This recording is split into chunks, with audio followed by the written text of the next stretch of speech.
Hello, boys and girls of the credit union community. My name is Randy Smith. I'm the co-founder and publisher of CUInsight.com, and welcome to episode 4 of the CUInsight Experience. I must start out this episode with a confession. My guest today is my favorite person in credit unions. She will be my favorite person ever on this podcast. Nothing against Jim, Gigi, Dan so far, or anybody in the future, but she is my human, my partner, Miss Jill Nowacki, the president and CEO of the Credit Union League of Connecticut. I was so looking forward to this conversation. It is literally a conversation that we have at home.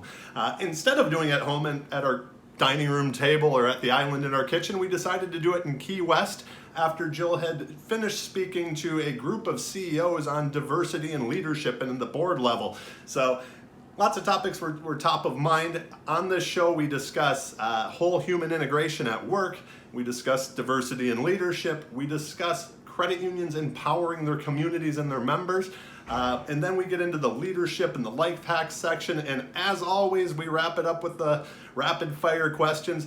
One of them took me by surprise. If you listen all the way through, I'm sure you're going to have no problem seeing which one it was. So, without further ado, I give you Miss Jill Nowacki. Enjoy.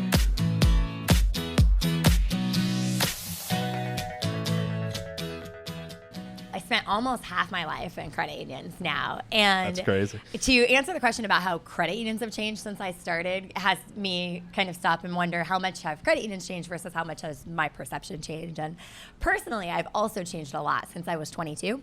And the way I think has changed a bit too. So I'm not sure how much of the change has been me versus the change being credit unions. At that time, I had a much different role too. I was doing marketing for credit unions. And most of what I did was producing these 8.5 by 11 two-sided newsletters that credit unions would mail out with their statement inserts.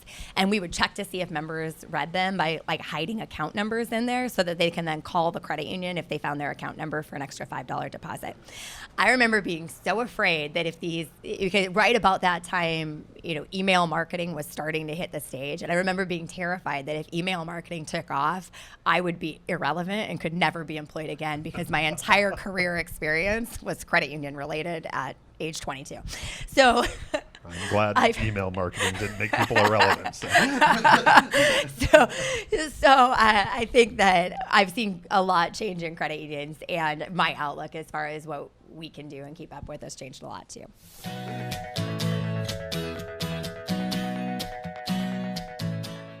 So this is great because I just gave a talk on this morning, so I have all sorts of statistics in my mind for it. But something that surprised me is I was doing research for this talk on balanced teams, and I completely see it, though, in practice, too. And it's this idea that 50% of male respondents to a survey say that a team is well-balanced or women are well-represented on a team if 1 out of 10 members are female. So that's 10%, not 50%, and not actually balanced. I think that what that feeds to or what that supports is the idea that I think the biggest roadblock to gender balance is a blind spot to it. Where if we think that 1 out of 10 is balanced, if that's what we see and therefore we perceive there's balance, we aren't going to try to solve that problem because we think we did it. Good for us. And I think we need to identify both the blind spots are there and then also the unconscious and conscious biases that exist in trying to move that toward a place of balance too.